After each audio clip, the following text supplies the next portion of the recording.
ke depan kita akan mendapatkan jumlah pesawat transportasi dan juga pesawat tempur yang lebih besar. Oke, dua kabar gacor. Yang pertama nanti sinyal kuat dari Menhan Safri nih bos, bahwa di masa depan Indonesia akan kedatangan banyak pesawat tempur sampai pesawat angkut. Nah, lantas pesawat-pesawat apakah itu maksudnya? Kemudian pesawat-pesawat itu pun ditarget harus bisa dirawat secara mandiri di dalam negeri oleh Indonesia bos. Bahkan juga sampai ke target Bandara Kertajati akan dijadikan bengkel hingga pangkalan bagi pesawat-pesawat tempur. Nah, bagaimanakah itu rencana dan maksudnya? Setelah ini kita kupas. Kemudian kabar kedua nanti datang dari negeri Perindavan India yang kini ternyata telah menyatakan siap kerjasama nuklir dengan Indonesia bos. Nah loh, ini bukan kaleng-kaleng nih. Kita tahu India ini juga bukan negara yang main-main soal nuklir. Bahkan mereka pun punya senjata nuklir bos. Lantas, teknologi nuklir apakah maksudnya yang mau dikerjasamakan oleh India dengan Indonesia? Penasaran beritanya? Cus! Mari kipas, mari kita kupas berita lengkapnya satu per satu bosku.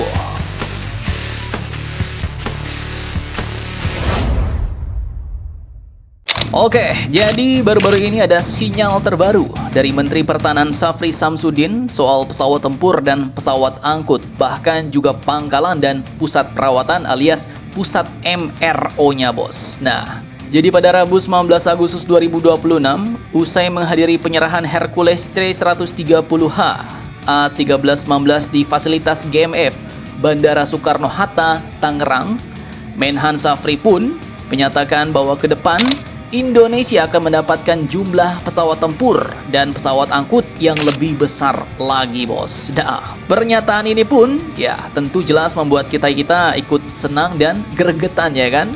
Kira-kira pesawat apa aja nih yang bakal datang? Nah, kalau ini ya, pertama yang paling kuat kandidatnya jelas adalah Rafale bos. Karena Indonesia sudah mengontrak 42 unit dan 6 unit telah resmi diserahkan kepada TNI 18 Mei 2026 kemarin di Lanut Halim Perdana Kusuma, Jakarta ya kan? Sebelum ditempatkan di Skadron Udara 12 Lanut Rusmi Nurjadin, Pekanbaru Riau. Artinya ya, masih ada 36 Rafale yang bakal dikirim secara bertahap.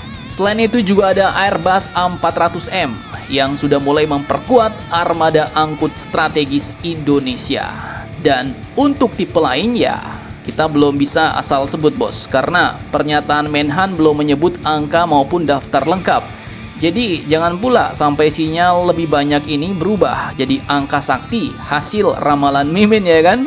Seperti misalnya nih KF-21, Jet Tempur Kaan, Su-35, M346, J-10, JF-17, Su-57. Nah, semua itu memang masuk radar Mimin bos, tapi belum pasti atau entah kapan ya kan. Dan yang jauh lebih menarik, Menhan Safri pun menegaskan Indonesia katanya nggak ingin sekedar membeli pesawatnya, tapi juga membeli sistemnya. Artinya paket kekuatan itu harus mencakup kemampuan perawatan, teknisi, pengetahuan, fasilitas, serta dukungan industri di dalam negeri. Jadi bukan sekedar beli jet, parkir, lalu kalau sakit dikirim pula lagi ke luar negeri. Bah, itu mah gaya lama bos. Kita harus pakai gaya baru ya kan? Bahkan kabarnya, Rafale bakal dirawat sendiri di Indonesia dan Kertajati bakal dijadikan bengkel hingga pangkalan pesawat-pesawat tempur Indonesia bos. Nah, bagaimanakah itu?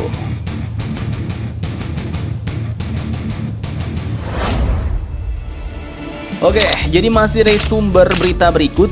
Indonesia pun menyiapkan GMF AeroAsia dan PT Dirgantara Indonesia alias PTDI untuk MRO pesawat tempur bos. GMF sendiri telah menyelesaikan modernisasi berat Hercules C-130H dan menurut manajemen GMF, perusahaan ini pun juga memiliki offset untuk MRO pesawat A400M, F-16 bahkan Rafale F-4. Menhan Safri pun menegaskan bahwa Rafale nantinya akan dirawat di Indonesia melalui GMF dan PTDI. Mantap jos nih bos, karena bukan cuma perawatan ringan, targetnya adalah membangun kemampuan teknis, fasilitas, SDM, suku cadang, serta pemeliharaan yang kompleks demi mengurangi ketergantungan pada fasilitas-fasilitas asing. Lalu kemudian muncul lagi nama Kertajati nih bos. Pada 19 Agustus kemarin, Menhan Safri juga menjelaskan Bandara Kertajati di Majalengka akan diarahkan untuk kepentingan pemeliharaan sekaligus menjadi pangkalan atau lokasi penyimpanan pesawat TNI Angkatan Udara nih bos. Mulai dari pesawat angkut, transportasi hingga pesawat tempur.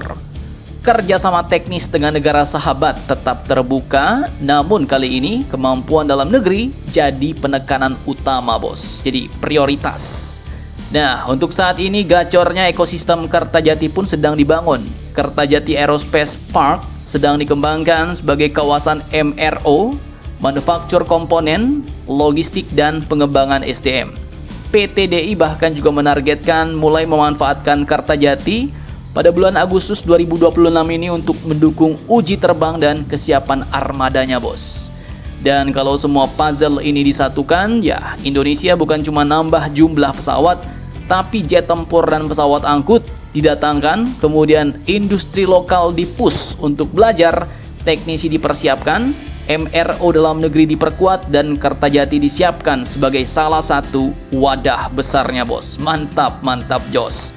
Jadi kalau armada tempur Indonesia di masa depan semakin besar, pertanyaannya nanti bukan lagi berapa jet tempur yang datang bos, tapi seberapa cepat negara kita Indonesia mampu membuat seluruh armada itu siap terbang dan dipelihara sendiri. Nah, bagaimana menurut kalian? Silahkan kalian cocor-bacor di kolom komentar.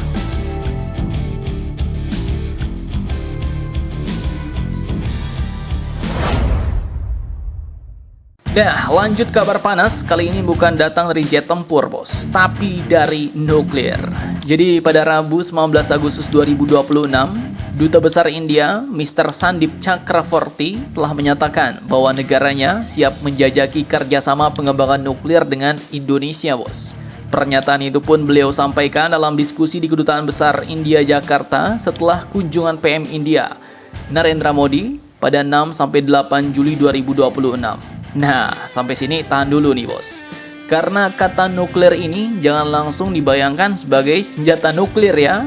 Mentang-mentang India adalah salah satu negara pemilik senjata nuklir ya kan. Nah, bukan bos. Kerjasama yang dibicarakan dengan Indonesia ini pun adalah nuklir sipil untuk tujuan damai, bukan pengembangan senjata. Bahkan dalam joint statement Indonesia-India, kedua negara pun menyebut pembahasan penggunaan energi nuklir secara damai. Termasuklah riset, peningkatan kapasitas SDM, keselamatan nuklir, regulasi, teknologi, kedokteran nuklir, pertanian, industri, hingga pengelolaan air. Dan India secara jelas bukan pemain abal-abal bos. Hingga Juli 2026, India telah memiliki sekitar 8.780 MW kapasitas nuklir terpasang dari 24 pembangkit, serta pengalaman luas dalam teknologi Pressurized Heavy Water Reactor atau PHWR. Termasuklah katanya desain, konstruksi, operasi, pemeliharaan, dan siklus bahan bakarnya bos. Bahkan kini, India juga sedang mengembangkan fast breeder reaktor dan teknologi berbasis thorium. Jadi, India bukan menawarkan bom ya, melainkan pengalaman dan teknologi ekosistem nuklir mereka bos. Pertanyaannya, apakah Indonesia bakal tertarik menggunakan teknologi nuklir India? Nah, admin pun belum tahu bos. Tapi kalau kerjasama ini benar-benar melangkah maju, Indonesia jelas berpotensi mendapatkan transfer pengetahuan, pelatihan SDM, riset bersama, penguatan regulasi dan keselamatan, hingga teknologi nuklir sipil. Mantap, mantap jos.